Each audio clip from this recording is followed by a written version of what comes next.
TikTok compilation that will blow your mind. Are you ready? Are you ready? Let's go! Disclaimer: this video is for entertainment purposes only. Please do your own research, as these clips haven't been fact-checked. This is so weird. The Göbekli Tepe. There's new stuff coming out from that. What? So this guy who was on the Joe Rogan podcast, he's just like, isn't it kind of weird that this site was discovered in the 90s, but yet we've only dug up 5%. He did some digging. Guess who owns the Göbekli Tepe? I bet BlackRock. George Bush. MySpace Tom. Was I right? No. Oh. The World Economic Forum. The weirdos that say that you will own nothing and be happy. These guys that are like dictating everything about our world, they own Göbekli Tepe. And they said we will not excavate it anymore because we want to leave it for future generations. That makes no sense. We could find out so much more about the people or things that built this site. I really do feel like this site had something to do with the Watchers. What are they hiding? Do they know something about it? That they're just like, we can't expose this because could it give proof to all this ancient knowledge that would validate scripture, maybe, you know? And what this guy said is, our government will never acknowledge what they can't control. The guy that was on the show has a YouTube channel named Bright Insight, and you should see his theory of Atlantis. This is the 15-dimensional time matrix, and we're going to show you where hell is, Hades, lake of fire. Phantom is unnatural. It doesn't go originally with the system. It's called a black hole subtime distortion cycle, what religions call the bottomless pit, hell, and Hades. The location of the fallen angelic ET races with mutated DNA, because that's how you get there. By mutating your consciousness, you mutate your DNA, and vice versa. If you mutate the DNA, you mutate the consciousness. It's where the mutated DNA and the distorted consciousness, the chaotic life forms that have plagued our time matrix throughout history, they come here through black holes, through wormholes, natural ones, and ones that they create. Hello, Philadelphia Experiment. Hello, Montauk Project. And there's two ancient Atlantis wormholes they created a long, long time ago, 10,500 BC, okay, by the Anunnaki Illuminati in the Bermuda Triangle. There was zero coherence within this video. All right, let's move along. There's nothing to see here. You asked for it. Here's an express tour. Just a few rooms of the inside of my castle.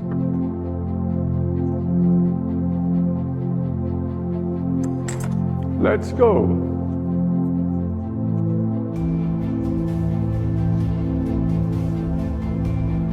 This is one of the oldest rooms in the castle. It's the Solve et Coagula room. Everything here is 600 years old. This is the room of loves and friendship. I like This is the Loggia Salon, which has a whole alchemical theme. This is the Loggia. This is one of the music rooms. This is the Grand Salon of Jupiter with the four seasons, etc. That is the Tiger's room. If you will follow me, that's the room called Ludipuero room, the games of the children. This is the Griffin's room. And here, need to open, here is a room of magical astrology.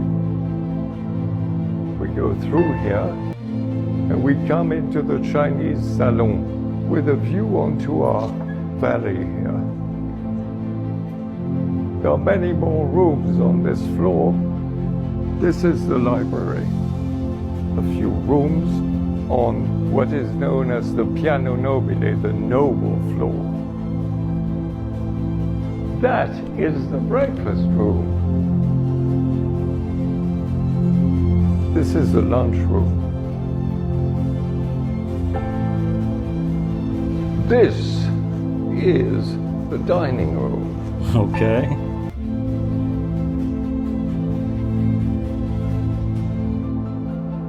I'm Prince Stash. Welcome to my castle. That's it. I'm renaming every room in my house something cooler. My kitchen is now the Gallery of Perishables.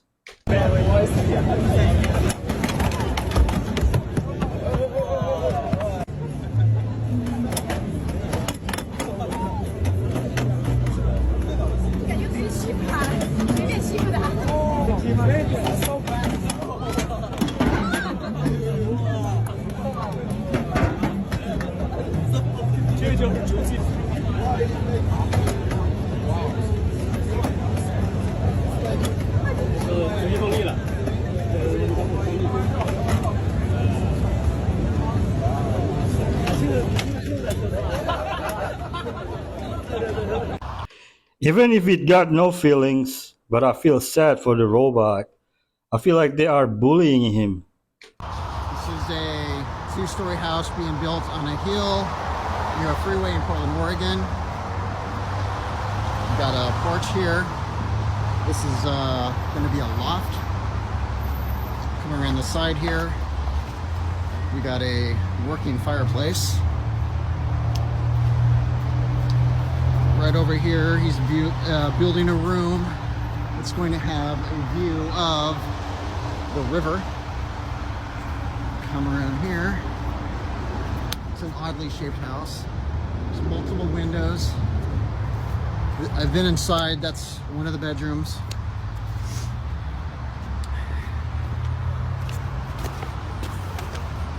And then there's a better view of the loft. Wow. I thought the law of property on land in America is, if you don't buy the land, you can't build a house. Let me hear your thought on this. Well, great achievers, if you look at them, they do have a dark side. Kobe has shown the dark side on occasion, right? I look at somebody like Steve Jobs. We like to venerate someone like Steve Jobs for all the great things he invented, but he was not the nicest person. He was not good with people, but that dark energy that he had was necessary for him to be creative. Creative people use their dark energy. Successful people use their aggressiveness. So if Kobe Bryant tried to just stop being so competitive and just kind of tamp it down and just kind of go with the flow, he wouldn't have been as successful as he was. He took that insane intensity and he channeled it into a highly disciplined person. It's called alchemy. You have to learn how to take your dark energy and experiences and turn them into gold. The Egyptians did not build the pyramids. They merely discovered them. What? Listen to me carefully. Nikola Tesla, one of the brightest minds of his time, believed that the pyramids were part of a global energy supply system designed to provide clean and wireless power to everyone. This theory is based on the fact that obelisks are made of granite, which contains quartz, and quartz generates electricity under pressure.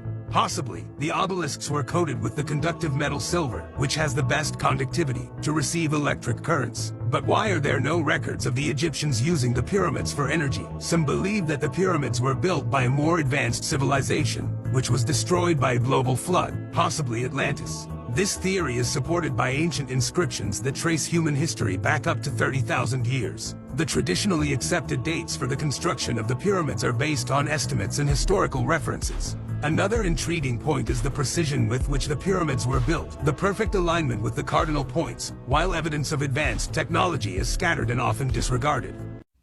Having no evidence of ancient Egyptians not using it doesn't mean they didn't use it.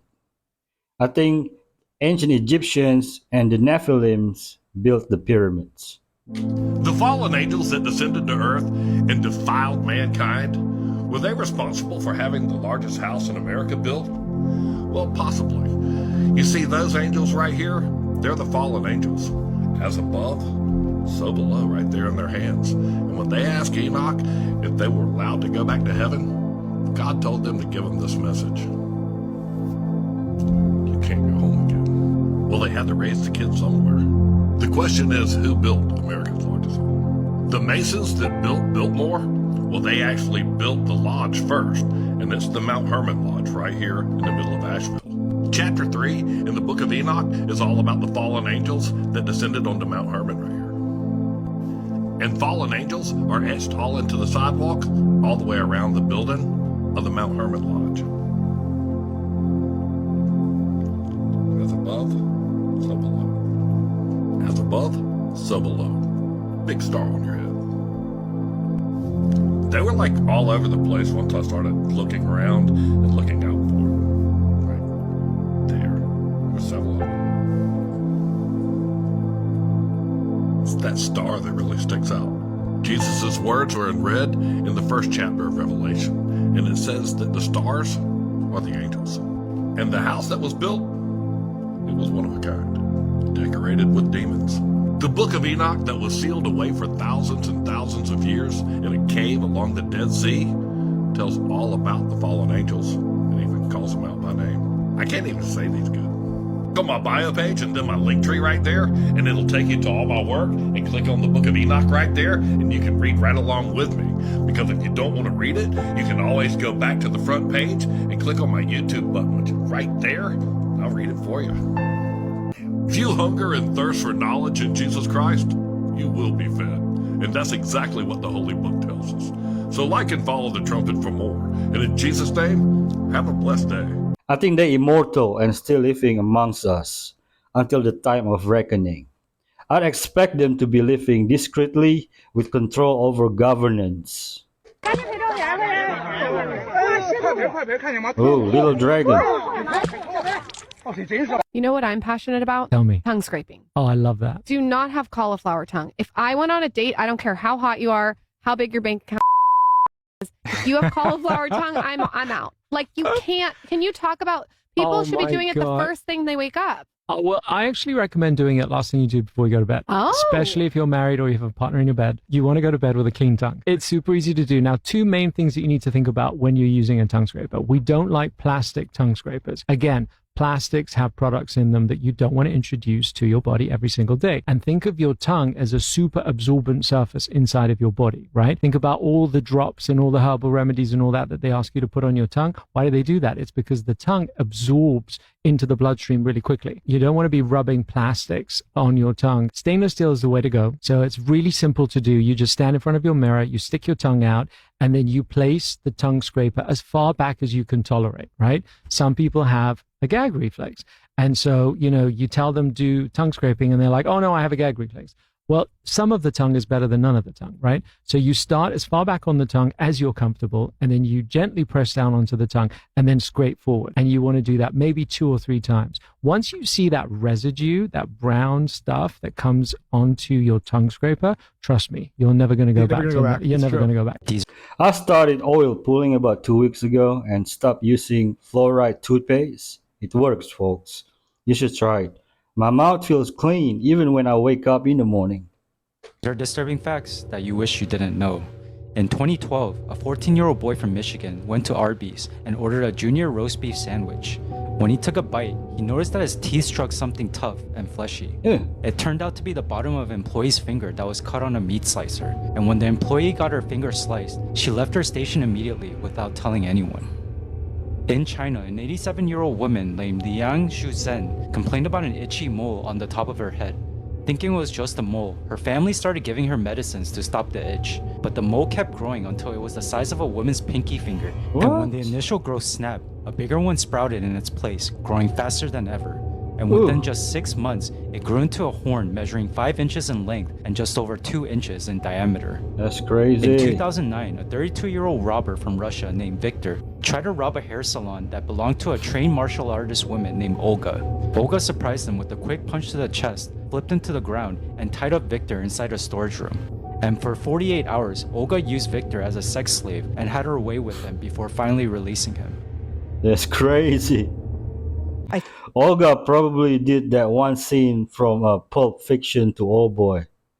I feel like I'm unwinding a story that isn't being told. So I asked everyone I knew, are you using Ozempic for anything other than appetite suppression or weight loss or diabetes? And they all said no. So I started myself at a tiny little dose, and my first impact within days was brain clarity. Anxiety immediately dropped, which I didn't even realize I had. A calmness took over me, which was so amazing.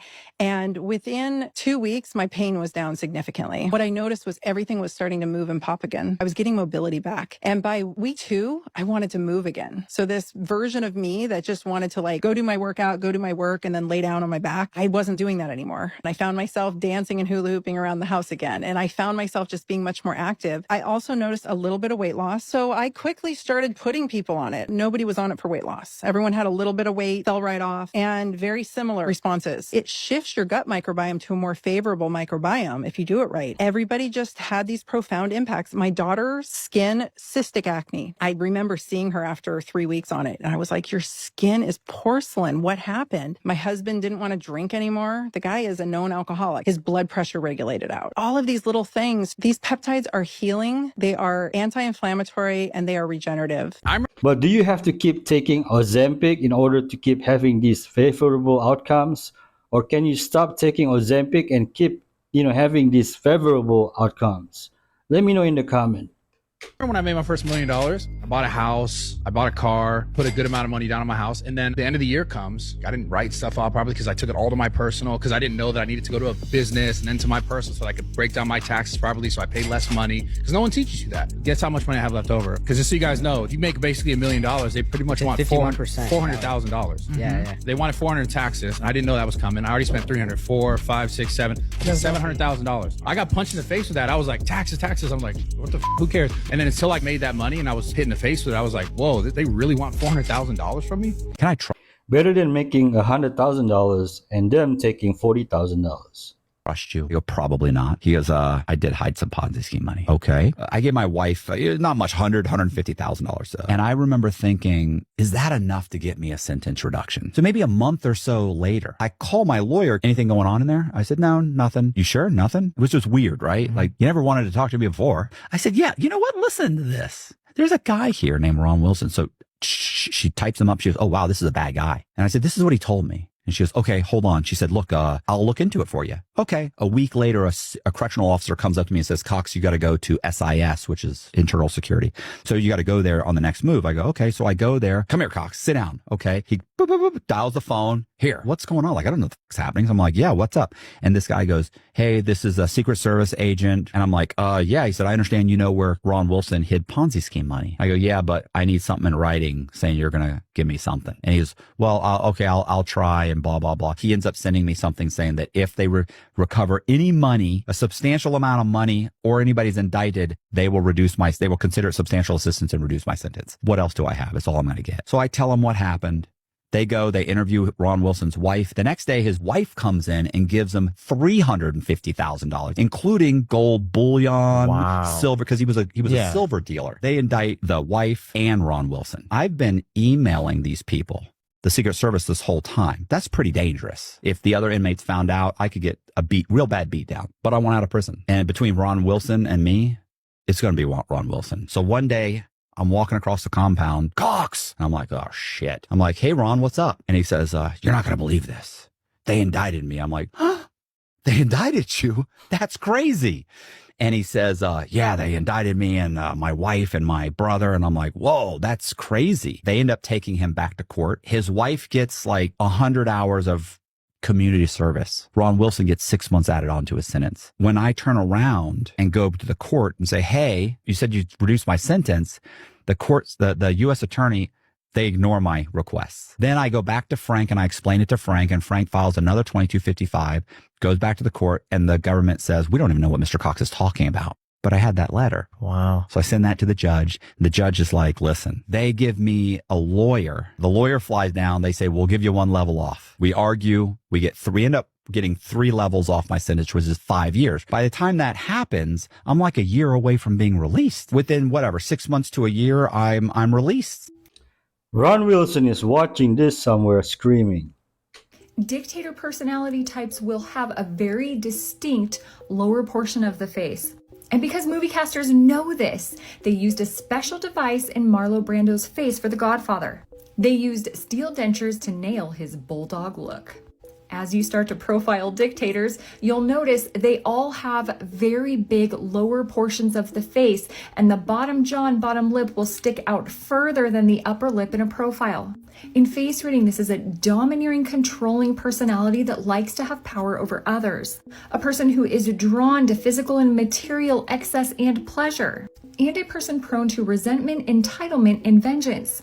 They're selfish in their desires and will strong-arm, bribe, and persuade to get their way. The extreme of these traits is seen when the lower portion of the face is wider than the upper portion. Proof that Jesus is coming back soon.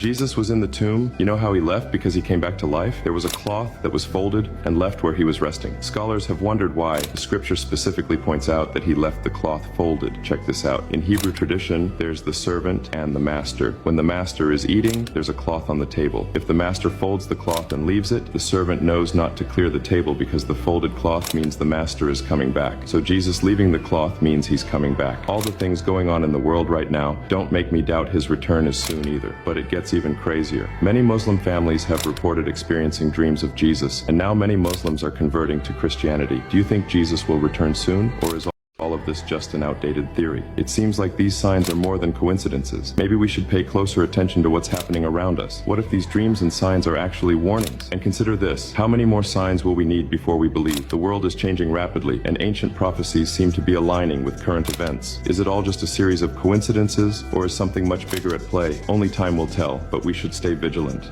His return is near. Repent while you still have time. Ask for his forgiveness and salvation. This is what goes down in a room full of millionaires or even billionaires. Check this out. So Kevin O'Leary pulled up to the Watches and Wonders event in Switzerland, and everyone at the event decided to pile their watches together, creating a collection worth over $2.5 million. This contains vintage Rolexes, Pateks, FP Journes, and even more. Would you spend $2.5 million this way?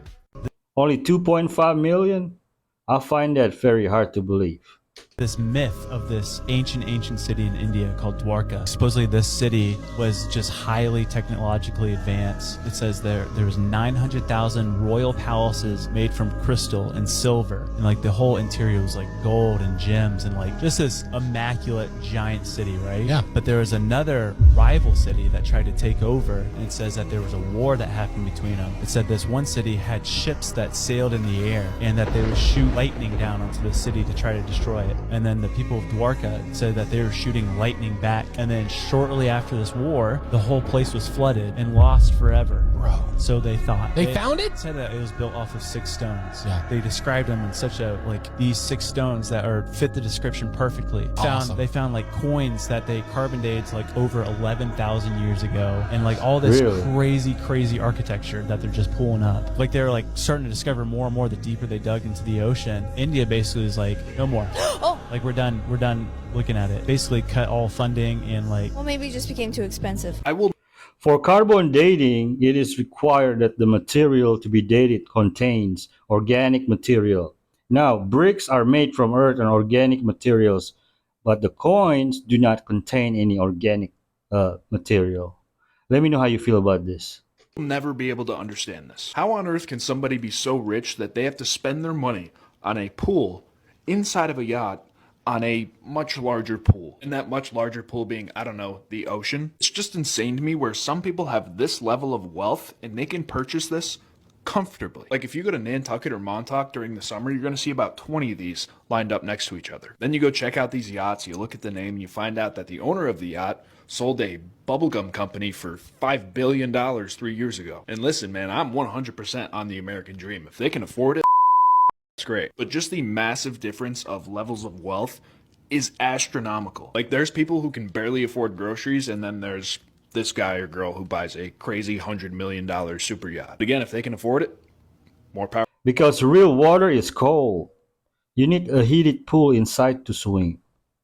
Dentists would sometimes pull the teeth of dead soldiers after battle. Once removed and collected, these teeth would be cleaned to get rid of any dirt and remaining tissues. Then, the soldiers' teeth were sold to dentists, who would file them down to fit another person's mouth. Using wires, they would attach them to the patient's gums. And while the risk of infection was high, this actually became a common practice. If you collected all of the spit you produce during your lifetime, most people would think it would only be a few gallons. But you actually produce over a liter in just one day to help break down food in your mouth. And for the average person's lifetime, you would produce about 8,000 gallons, which would be enough to completely fill a pool about this size.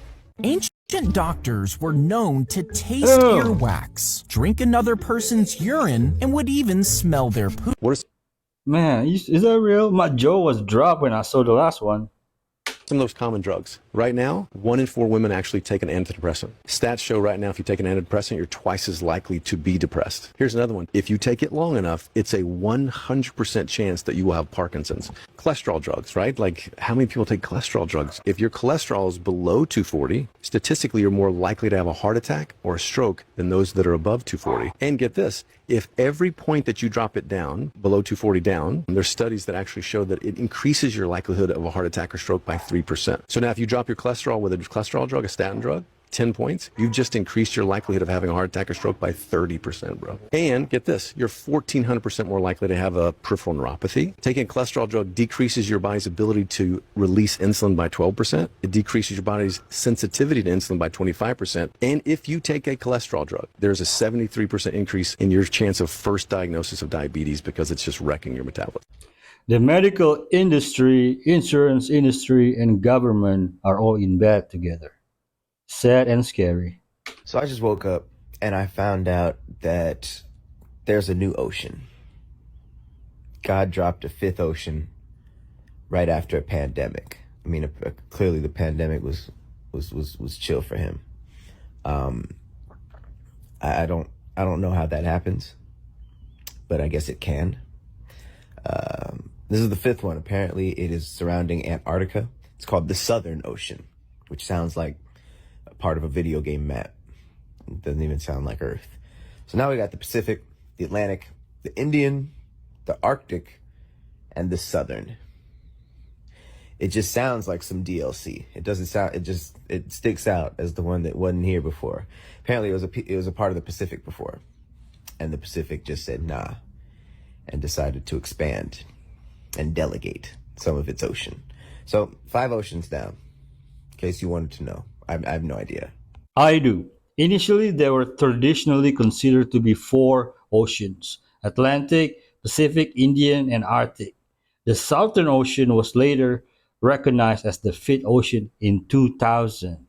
Don't go anywhere because we still have fire clips after fire clips back to back. Could you talk to us about Jesus? Yes, I would. For those who don't know, this is Daryl Anka, and he claims he's channeling an enlightened extraterrestrial being named Bashar. So he's probably either crazy or lying. But if he is channeling something, in my view, it's most likely a demon. So keep that in mind.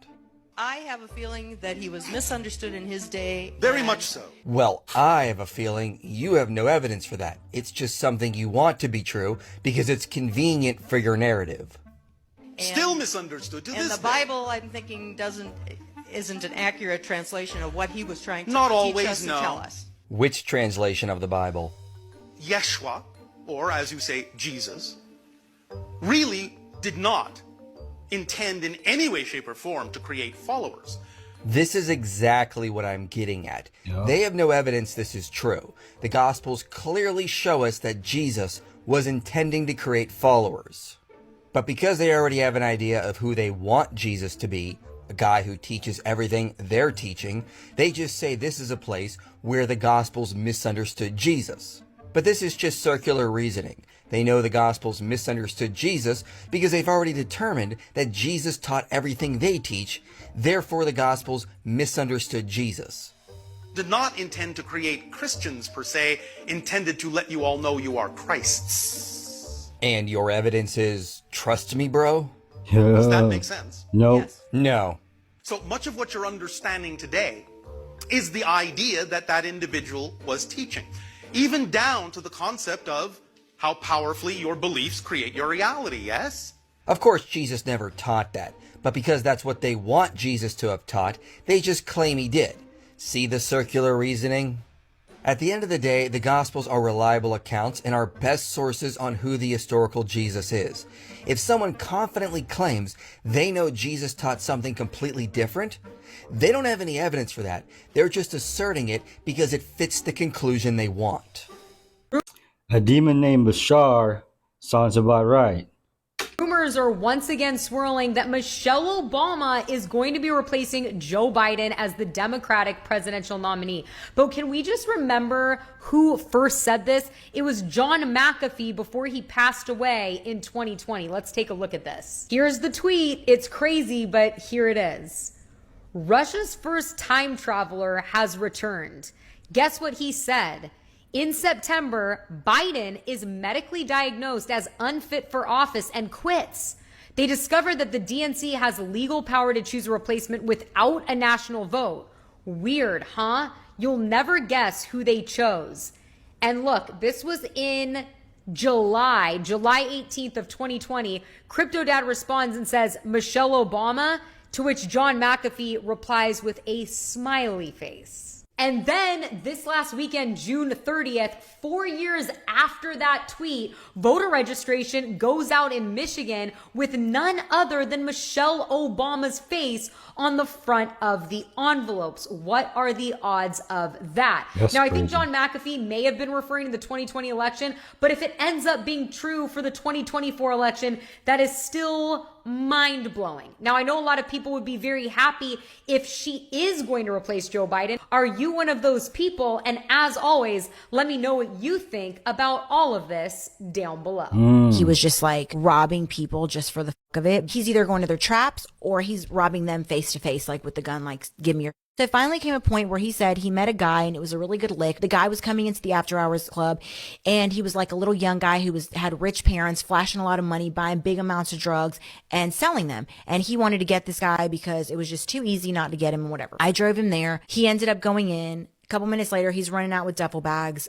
I'm pulling out of the driveway, like, because the guy's running out of the house.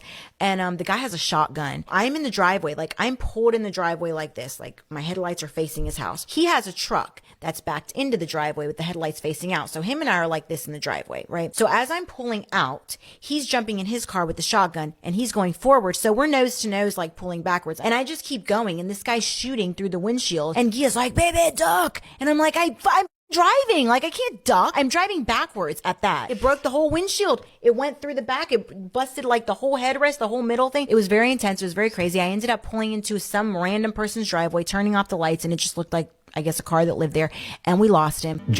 This lady is admitting to felonies. She is wilding.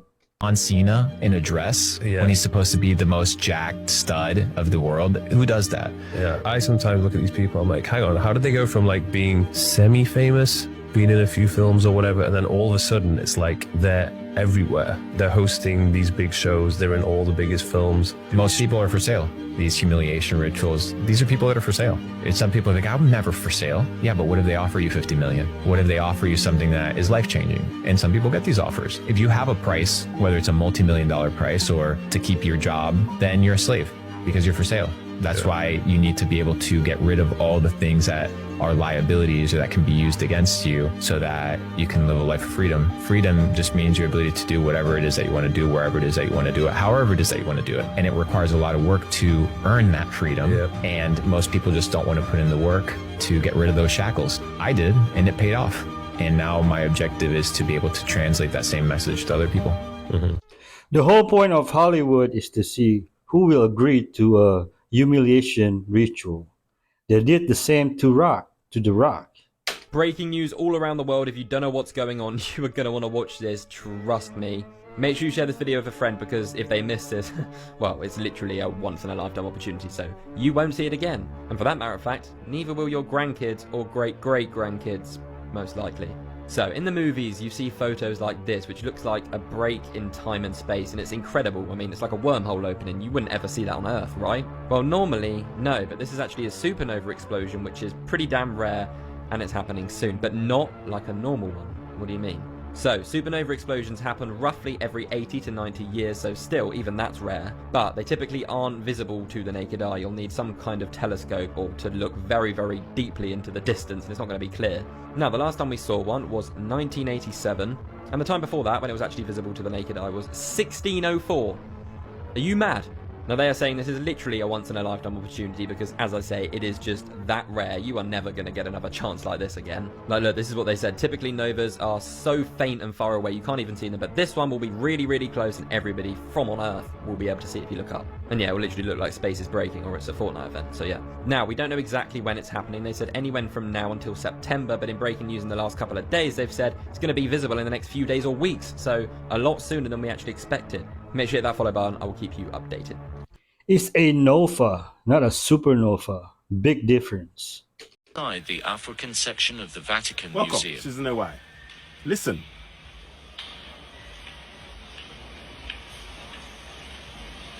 What you will see in this video today is very astonishing. Exactly. This section of the museum contains the Catholic Church collections from Africa over centuries.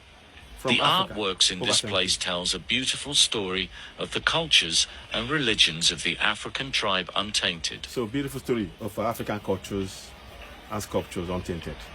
So we have beauty. Interesting. On a closer look, you will notice that most of these arts were collected between the 17th and 21st century, meaning that they were probably stolen or taken by force. You see, they were stolen or taken by force. The Vatican, the church above all churches. That is what we are looking at. And we have to be factual about this. This is what we are talking about. And we cannot run away from this. This is what they've done. There is nothing holy about stealing other people's stuff. Let me say that again. There is nothing holy about stealing other people's stuff. It must all be returned. No excuses. And they have no moral basis whatsoever to come back and be preaching anything to anybody. Because they don't follow their own rules of thou shalt not steal. They have no morality whatsoever. I mean, look, this should be on the African soil with our people. There are reasons why we do certain things, and they've now put themselves above ours. There's just a portion of it, in my opinion. They probably have the gold and diamonds underground. Was Pelican Bay like one of the most dangerous jails in America? I've walked in handcuffs, and all the inmates, they're wanting to test the new fish. One guy, he stepped up right in my face. Nobody does that to me. I've seen red, and I've snapped the handcuffs, and I've given him one right to the jaw. Sit down, son. What was the prisoner's reaction? 4 of his gang have came over, and I've gone through them like a hot knife through butter. It's then they've all realised that the bulletproof Brit had arrived. And for the first time ever, a Brit was a shot caller at Pelican Bay. How did the guards react? One's put a gun to my neck, so I've grabbed the barrel, I've bent it back, and then the rest of them, they've bent the knee. Was that the end of it? I've stood up, and I've said, if anybody has a problem with me running Pelican Bay, come down now, and I'll get you an early release. In a box. This man watching too much Peaky Blinders. Imagine being 8 months pregnant and the government comes to your house, kidnaps you, and forces you to have a late-term abortion. This is what happened to women in China during the one-child policy. In this documentary, filmmaker Nanfu Wang goes back to the village she grew up in China to interview people about their experiences with the one-child policy. She interviews the midwife that delivered her, and she reveals that she has done over 50,000 abortions and forced sterilizations. And because she herself was forced to do this, she now solely helps women experiencing infertility. There's an artist interviewed in this who at the time was taking photos of trash in China, and he came across a fetus in a garbage bag. He continued to find fetuses over and over, and these photos are shown in the documentary, so trigger warning. He kept them and preserved them as a part of history so that people wouldn't forget what happened in China. Nanfu's family also tells horrific stories with the one-child policy. Her uncle had a baby girl, and at the time a lot of Chinese families didn't want to have daughters, so he took the baby to the meat market and left it on the counter hoping that somebody would take the baby and raise it. Unfortunately, nobody wanted this baby girl, so she sat there for days covered in mosquitoes until she eventually died. There are hundreds of stories told like this in this documentary. Like, this is not even the tip of the iceberg. This film is absolutely remarkable. Make sure to add it to your list. Let me know what you think about this one and hit follow for more recommendations. That's crazy. So sad.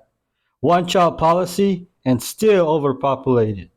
Greek warriors wore this on the battlefield, and ancient Egyptian women wore this as lipstick. Let's talk about crystals. Now, I will tell you what it is, but first we've got some studies that prove how good it is for you. Let's go through those. Complementary Therapies in Medicine did a study in 2013, found that if you wear a piece of this, it will reduce your stress levels by 25%. I realise I only put 4 fingers up then. Journal of Holistic Nursing did a study in 2010, where participants had reduced anxiety by 20%, a 35% increase in grounding, and 75% of everybody experienced a positive emotional well-being. But what is it? This silky looking mineral is called hematite. It got its name in ancient Greece from the word hema, which means blood.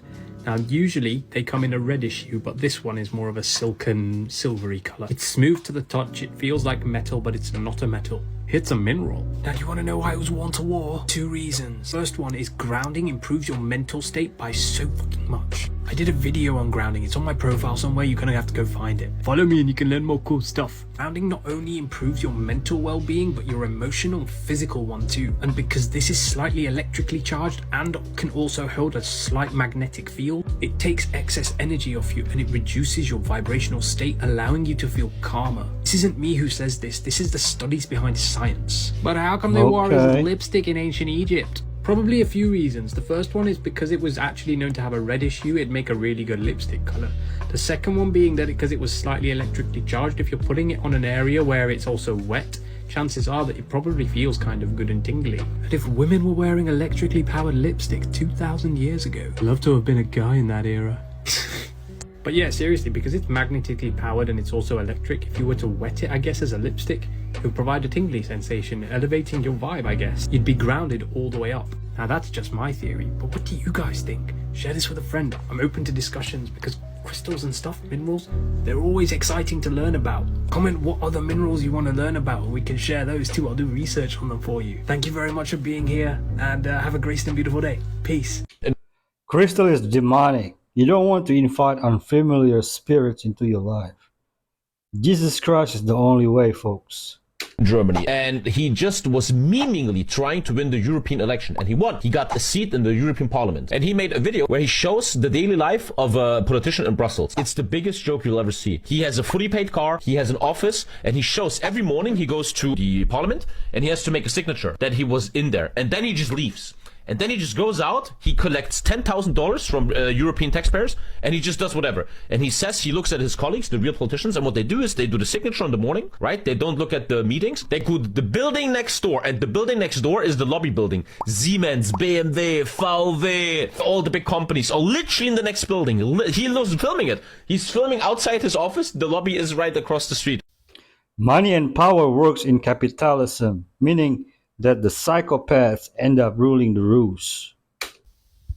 No. I actually don't know any of these stories, and it's been good not knowing them. Don't watch this. This thing right here, Adam Britton, a well-known guy in the wildlife community, zoologist, world-renowned crocodile expert, appeared on all kinds of TV programs. The alligator's going to use all of its bite force to clamp down on the bear. There he's hanging out with David Attenborough. Anyway, Adam had a big old secret. While everyone was under the impression, he just really loves the crocs, there was a whole other community that knew him as something totally different. Adam would peruse these websites where dog owners would basically give their dogs away if they were in poor health or they were moving or something and just wanted to know their dog would have a good home. And after offering to take these dogs, he would be messaging the original owner after being like, your dog's in a great home. Look, I'm taking Sparky for a walk. He would send them pictures, just letting them know that their dog's doing great. But while he was doing that, allegedly unbeknownst to his wife of 14 years, he would take these dogs, many of them puppies, into this storage locker on his property that he called the room. He would then hop into these chat rooms, as his alter ego with these absolute freaks and send them recordings of things he did while also just training them to do what he did, telling them how he got the dogs off these sites and how to earn these people's trust. Quote, most people want to know that you're a good person and the dog is going to a good home. Telling them you want a new family member after your dog passed away from cancer hardly ever fails. The only reason this guy was ever caught was because he never would include identifying information like location and other things in his videos, but some internet sleuth noticed a distinct City of Darwin leash, and somehow through that the police were able to connect the videos to this guy. He did this to over 40 dogs that they know of. 2 of them were his own, and most of them, 39, lost their life in the process. The exact details of this guy's crimes, 90 plus pages that were read in court that still haven't been made public, were so horrific horrific that sheriffs, like court security officers, had to be excused from the courtroom. And if the charges weren't bad enough, they also found other stuff on his computer that I can't even mention here. He hasn't been sentenced yet, but I think the only logical conclusion, and sue me for trying to lighten the mood, as the only way I know how to get through this is to reunite him with the crocodiles, many hungry crocs. No way his wife did not know. No way any person could not notice 40 animals all of a sudden missing.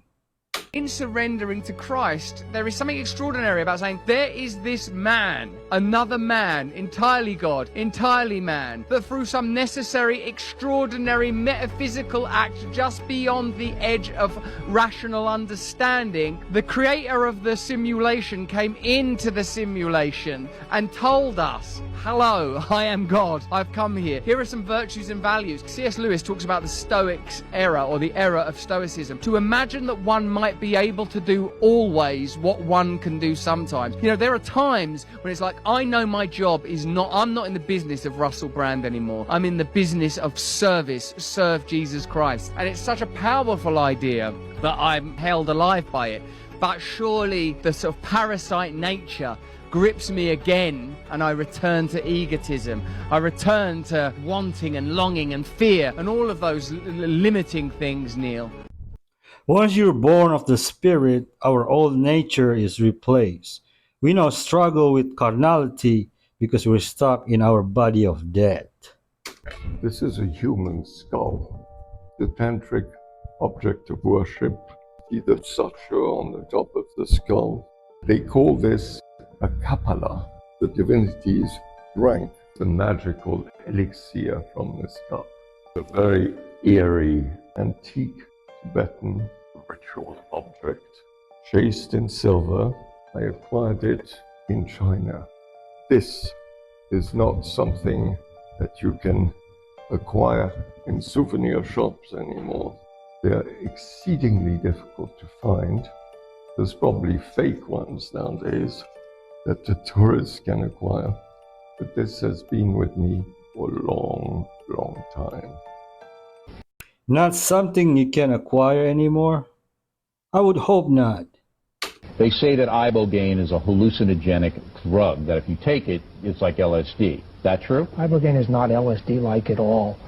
In some patients, it precipitates a dreamlike state which lasts for approximately 4 hours. Is it addictive?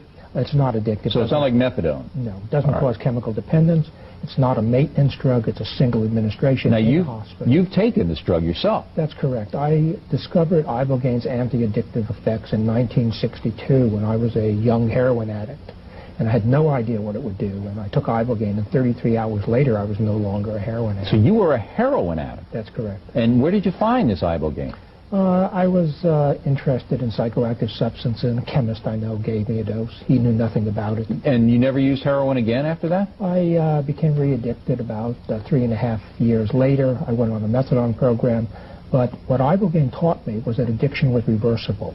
And once you have that knowledge... I want to get this straight now, because it's an interesting story. Yeah. You were addicted to heroin, you took the ibogaine, you kicked your addiction. Right. You didn't have any pain, you weren't thrashing around or anything like that. But you weren't cured mentally, psychologically. For 3.5 years, yes. Yeah, you stayed off it, but it doesn't cure the mental end. Oh, no, absolutely. It interrupts the craving and desire to use drugs. So you didn't have a craving for 3 years? None whatsoever. And then you just had it again? Yeah. And then you just succumbed to it again. And then shame on you. But anyway, so you got back to the ibogaine, and from that time on, you've been trying to bring it to the attention of the public. That's correct. And you're getting nowhere on this thing. There's research going on worldwide, but we're running into more opposition than Is there anywhere that you can get ibogaine in the world? Dude just wanted to get the questions out, didn't wait on the answers.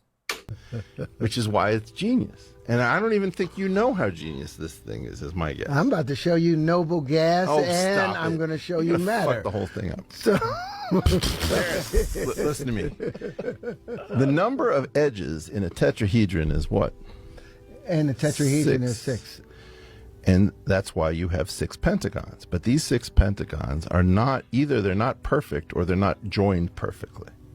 You put 6 motors in these things with propellers, and you have 6 degrees of freedom. Bingo. You have an object. So we talk about pitch, roll, and yaw. But those are basically, if I understand correctly, the basis vectors for the Lie algebra of SO3 or spin 3 or SU2.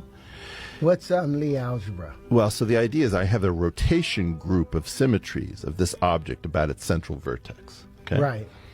And that's one of the things. You can put one of these things up, and with 3 degrees of freedom, I can spin it, right, like a full-on UFO, and just have it moving in crazy ways that nothing else can move. Because a quadcopter has only 4 degrees of freedom because it's got the 4 motors. This is unlimited. Okay. Well, but it's going to distract us. Let's get to that in 1 second because that's super cool. Okay. By the way, that's a CGI. Yes, but I've that's a actually CGI. seen Guy actually flying this around, so I don't want to do this. We've got like 19 of them. That's actually. So what's going on with this is that you have 3 degrees of freedom, which is the rotations that I need here.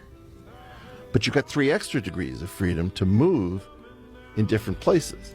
Now, there's something called the affine group, which is the semi-direct product of SO3 with the R3 group of translations. And the SO3 has 8. It introduces the chromatic aspect of. Don't go chromatic. Just don't go chromatic. You've got okay. something brilliant. Okay, I'm listening. I'm just trying to understand. The best thing that I've seen out of Terrence Howard, I will tell people, this is why you never throw the baby out with the bathwater. And I don't know that you invented it. I think you did. I did invent it. I promise you, I think no, you did. I didn't invent it. It was given to me. An angel gave that to me, and I'm sorry that everybody. Terrence, I'm sorry to say this. There's a way in which we all feel pressure to give away the genius stuff that we do to some other higher power. This is why if you ask like Khabib Nurmagomedov, like, how do you do such great things? He'll say, mashallah, or astaghfirullah, right? Inshallah. Alhamdulillah, right? Inshallah. Because Islam is very good about, you always give away the compliment because you can't hold it because it'll cause you an ego distortion. This thing here. He had to talk to Terrence like a toddler. That's funny.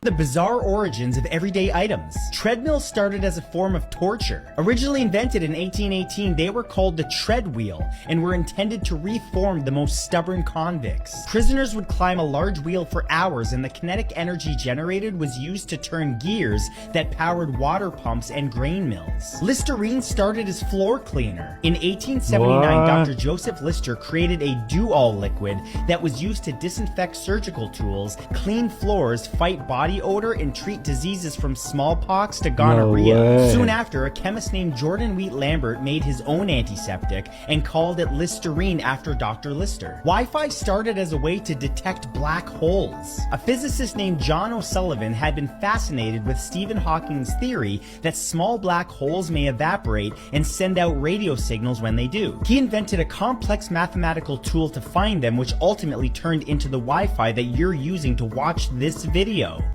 I mean, cardio feels like torture.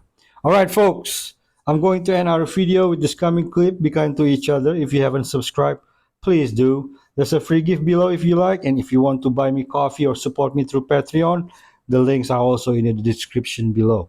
Thank you for watching. Have a prosperous day, and God bless. Hey, Bear, you did your thing, man. Yeah. Soft hands. Man, get the fuck off.